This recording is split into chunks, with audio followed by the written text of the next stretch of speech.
ville comme à la campagne. De la vaisselle d'or et d'argent, les meubles en broderie.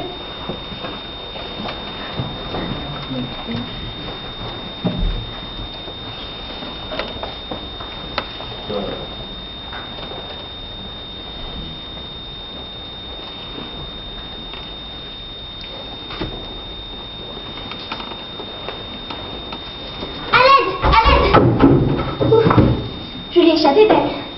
Vous m'aurez dévoré si j'avais fait ce séance de la page. Oh, mais que vous êtes étrangement vêtus. Que vous êtes nombreux. Que vous avez de grands yeux. C'est pour mieux te voir, mon enfant. Que vous avez de grandes oreilles. C'est pour mieux t'entendre, maman. Oh, vous m'avez fait peur. Qui êtes-vous? Les sœurs de Cendron. S'ils sont quoi? Cendrillon, voyons. On appelle cette fainéante Cendron. Elle passe ses soirées assise dans la cendre. Et vous, qui êtes-vous? Vous me rappelez quelqu'un? Je suis le petit chaperon rouge. Ah oui, on gambade dans la forêt au lieu d'obéir à sa maman. Je me suis promenée dans le jardin. À propos, montrez-moi vos pieds. Sait-on jamais? Les pieds?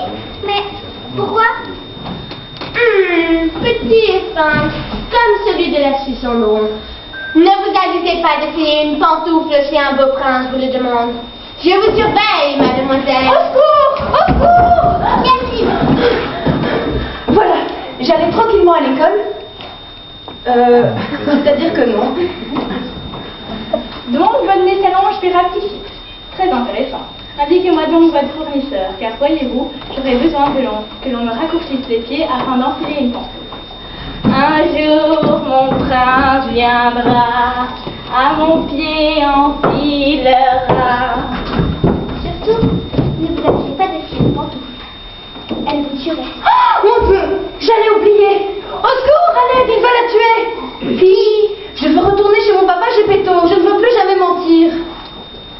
Vous voulez un peu d'égalité de beurre? Vous verrez, après cela, tout ira beaucoup mieux. J'ai toujours aimé voir du pays. Alors j'ai quitté mon papa Gepetto, je suis arrivée dans les contes de Monsieur Perrault. Me voici dans une fort belle demeure. Je visite chaque pièce. Vaisselle d'or et d'argent, meubles en broderie. Vous me dites que toutes les chaises appartiennent au marquis de Carabao, vous serez assimilé comme Serapaté. Je n'ai pas l'honneur de vous connaître, jeune homme. Moi je suis Pinocchio. Et vous? Le chapeauté, jeune homme. Il m'a l'air capable de tout. Peut-être même de réduire les pieds. Alors, qui doit les réduire? Le loup! Les pieds! Une jeune femme va être assassinée d'un moment à l'autre. Peut-être que c'est Cendrillon. Vite, il faut faire quelque chose. Que vous...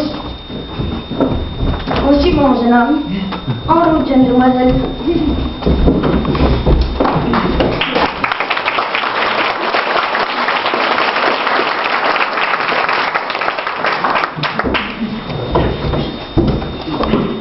Alors, c'est ici que vit l'assassin? Oui, nous sommes dans ses appartements, mais je ne vous ai pas encore tout raconté. Vite, voilà bien longtemps que je n'ai haché et réduit en Serapaté. Donc, quand je suis arrivée, j'ai visité toutes les pièces, sauf une, fermée à clé, un petit cabinet. Vous n'avez pas tiré la chevillette. La grand-mère me disait tout le temps, tire la chevillette et la bobinette. Silence, petite nièce, nous ne sommes pas dans votre histoire. Et alors? Eh bien, j'ai fini par découvrir le maître de séance qui dormait dans sa chambre. Un homme plus grand que la baleine à laquelle nous avons échappé, mon papa et moi.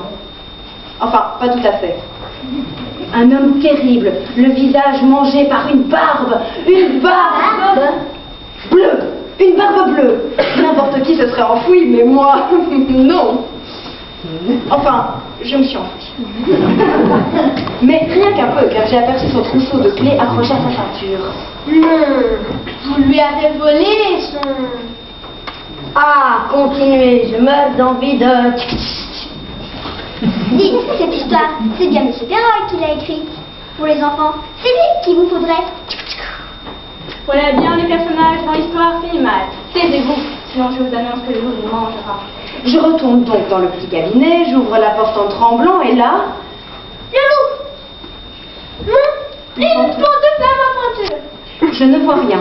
Rien à réduire en Serapaté? Rien, car il faisait sombre, très sombre. J'ai encore plus peur que de ma propre histoire. Oui, mes yeux s'habituant à l'obscurité, je découvre... Ma pantoufle? Mademoiselle, taisez-vous. Nous ne sommes pas dans votre histoire, là. Je découvre le long des murs les corps de plusieurs femmes qui se reflétaient dans des mares de sang. Dis-nous grand et entier. Excusez-moi, S'il n'y a rien à... Je ne peux rien faire pour vous aider. Attendez, je me souviens alors du début de l'histoire. Monsieur Perrault avait écrit que la Barbe Bleue avait déjà épousé plusieurs femmes et qu'on ne savait pas ce qu'elles étaient devenues. Je compris que ces cadavres... Je pensais qu'il les assassinait parce qu'elle avait le pied trop grand pour la femme. Il faut faire vite, car la Barbe Bleue vient d'épouser une toute jeune femme que j'ai croisée en arrivant ici. Sa prochaine victime, j'en suis certain. J'entendais pas.